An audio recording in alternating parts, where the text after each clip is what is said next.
तो hello guys, बाकी दो सीजन 4 एपिसोड 6 के शुरुआत में हम देखते हैं कि हानायामा और तोकुगावा एक साथ होते हैं और वही हानायामा तोकुगावा से कहता है कि मैं चाहता हूँ कि आप मेरा मैच योजिरो हन्मा के साथ फिक्स कराए। तो हानायामा की ये बात सुनकर तोकुगावा कहता है, हानायामा तुम मुझे ये बताओ कि तुम मुझसे लड़ना क्यों चाहते हो। लगता है तुम वो बात भूल चुके हो।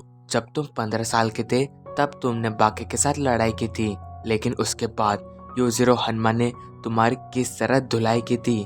क्या तुम वो सब भूल चुके हो? उस समय योजिरो हन्मा ने तुम्हारे शरीर की पूरी हड्डियां तोड़ दी थी, लेकिन तभी भी तुम उससे लड़ना चाहते हो। क्या तुम उससे अपना पुराना बदला लेना चाहते हो? तो हानायामा ये सुन के कहता है, नहीं, ऐसी बात नहीं है, मैं बस योजिरो हन्मा से लड़ना चाहता हूँ। तो उसके ये बात सुन के तोकुगावा समझ जाता है कि हानायामा भी अभी बहुत ही बोर हो चुका है।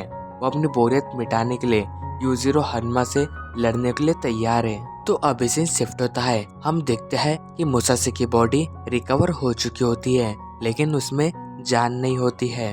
हम देखते हैं कि मियामोटो मुसाशी की बॉडी के अंदर किसी भी तरीके के चेंजेस दिखाई नहीं दे रहे होते हैं। तो वही फिर डॉक्टर जोन्स सभी डॉक्टर्स को बुला के एक मीटिंग बैठाता है। डॉक्टर जोन्स उन सबसे कहता है, हमने मियामोटो मुसाशी की बॉडी को रिकवर तो कर लिया, लेकिन अभी उसमें हम जान कैसे डालें? क्या कोई इस बात को बता सकता है? तो डॉक्टर जोन्स की ये बात सुन के सारे डॉक्टर अपनी मुड्ढी नीचे कर लेते हैं और वही वो लोग कहने लगते हैं, हमें उसे रिकवर करने से पहले उसे जिंदा करने का भी प्रोसेस समझ लेना चाहिए था, ताकि आगे हमें किसी भी तरीके की प्रॉब्लम्स ना हो। मगर तभी तोकुगावा उन सबको चुप कराते हुए कहता है, ओए तुम सब इतनी फिक्र क्यों कर रहे हो?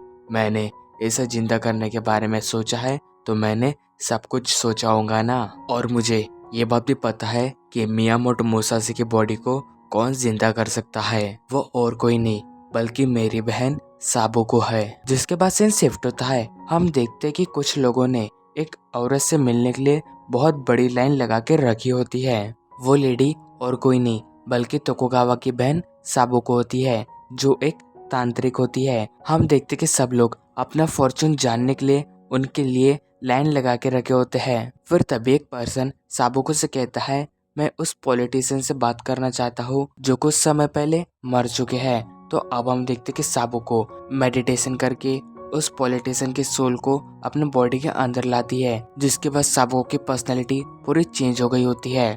वो उस पर्सन से पॉलिटिक्स के बारे में बात कर रही होती है, पर वही जो कुछ लोग होते हैं वो ये देख के हंस रहे होते हैं, क्योंकि उन्हें ये एक एक्टिंग लग रही होती है। तो अब वो पर्सन साबुको का शुक्रिया करके वहां से चले जाता है, जिसके बाद अगले पर्सन की बारी आती है जो साबुको पे हंस रहा होता है।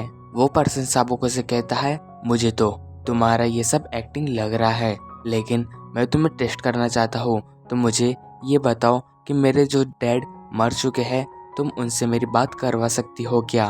तो साबुको मेडिटेशन करने के बाद वापस आ जाती है और उस पर्सन से कहती है, तुम झूठ क्यों कह रहे हो?